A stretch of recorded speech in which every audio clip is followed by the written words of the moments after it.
Une décision très importante vient de tomber sur le sol ouest africain aujourd'hui. Le pays de l'AES, le Niger, vient de prendre la décision par rapport au transport de son pétrole vers les côtes en vue de l'acheminement sur le marché international. Mais avant de vous présenter les dits, au fait, et vous donner les détails plus précisément par rapport à ce sujet, je vous invite à écouter d'abord cette vidéo du professeur Alpha Condé par rapport à ce sujet. Fait en donnant contre prêt des mines qui étaient beaucoup plus importants que le prêt que la Chine donnait. Nous avons tiré les leçons aussi de cela. Donc, il est important que vous insistiez sur l'intégration africaine. Si la Côte d'Ivoire a plus d'avantage de faire une usine de ciment, pourquoi je vais en faire en Guinée? Ça n'a pas de sens. Malheureusement, nous sommes étroits au point de vue politique. C'est-à-dire, lorsqu'il y a un petit problème, la Côte d'Ivoire ferme ses frontières. Alors, on ne peut plus avoir de ciment. C'est ça qui amène les pays africains à faire les mêmes choses. Il faut que vous amenez les chefs d'État africains à séparer les problèmes de développement économique et commerciaux des problèmes politiques. C'est-à-dire, quels que soient les problèmes entre deux États africains, cela ne doit pas influer sur les activités économiques et commerciales. Ça, c'est le peuple qui doit imposer.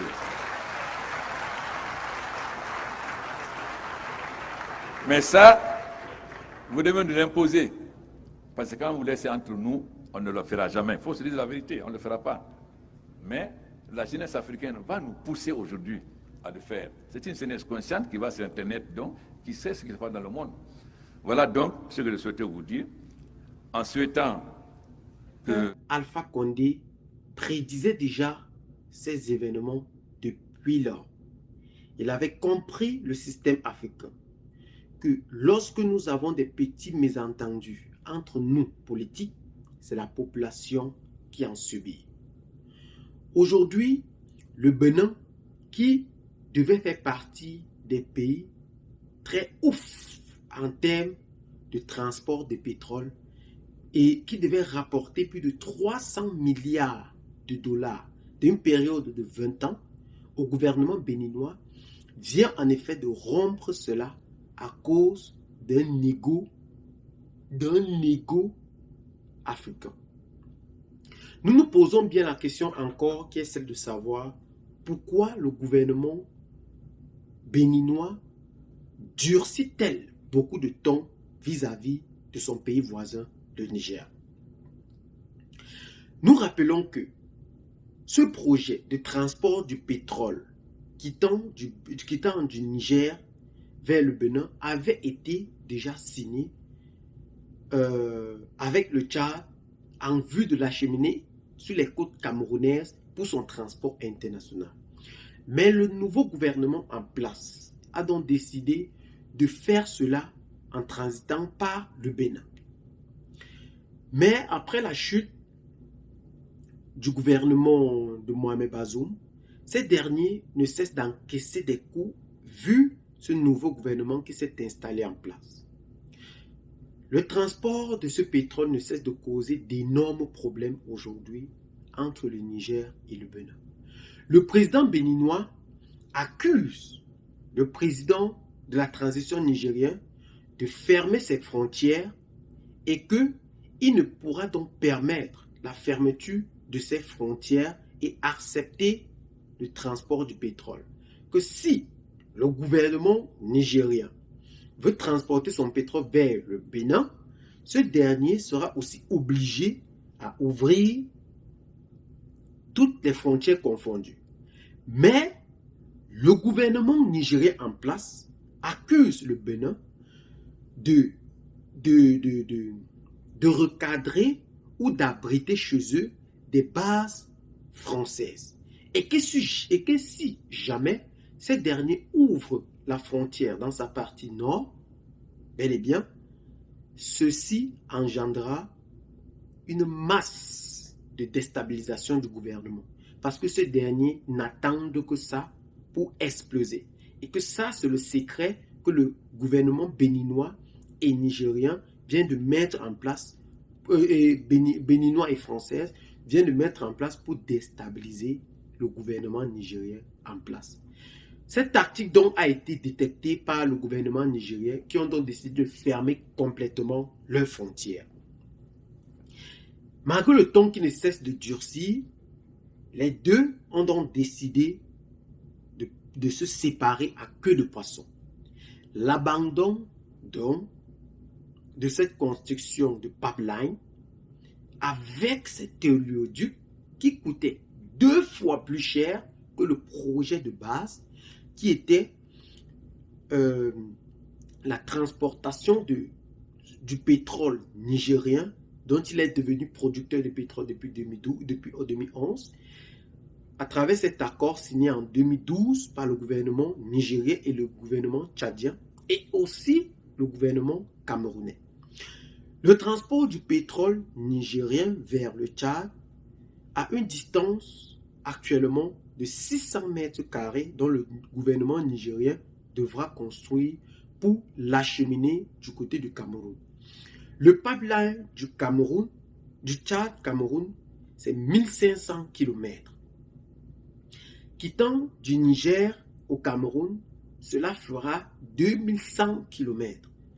Donc, le gouvernement nigérien construira en effet 600 km en vue de l'acheminer au Tchad pour rejoindre le pipeline déjà existant.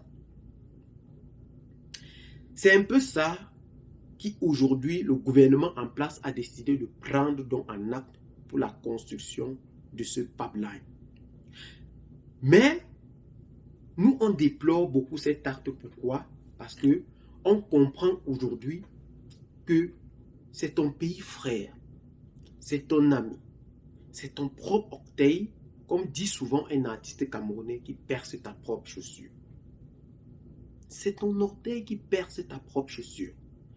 Comment se fait-il qu'un pays qui est le Niger aujourd'hui, capable de produire 110 000 barils de pétrole par jour, et que cela, 90 000 sera acheminé de l'extérieur pour la vente sur le marché international par le groupe CNPC, mais c'est ton voisin qui t'empêche en réalité de le faire. C'est incroyable. Ça fait tellement mal quand peut-être tu comprends de pareilles choses. Ça te pique en plein cœur. Ça te touche. Mais que dire? Que faire? C'est quoi le néocolonialisme? Pourquoi le pouvoir et rien que le pouvoir avant toute chose? Si seulement la Guinée pouvait aussi comprendre en réalité que c'est pas se hisser juste au pouvoir qui compte pour un État. Écrire son nom dans l'histoire d'un pays coûte plus cher que toute autre chose qu'on peut bénéficier. Aujourd'hui, vous avez vu le président Assimi Goïta a été accueilli du côté du Bénin comme un roi. Et du Burkina Faso, je veux dire, comme un roi.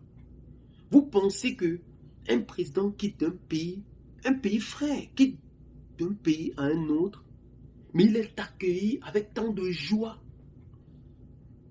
Cette image est très porteuse de sens. Est très très porteuse de sens.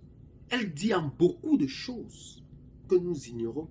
Ça prouve en réalité que cet homme reflète ce qu'aujourd'hui la jeunesse a besoin de voir.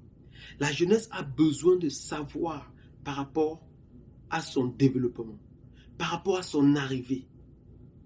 Et c'est ça que nous attendons aujourd'hui de nos nouveaux gouvernements. Nous avons soif du développement. Mais comment un pays frère peut-il permettre cela? C'est ça qui nous touche. C'est ça qui nous écoeure. C'est comme une vis qu'on vient à chaque fois visser au milieu du cœur. Ça fait tellement mal. Parce que parler en de petits mots ne signifiera jamais ce que nous ressentons. Parce que ça fait tellement mal.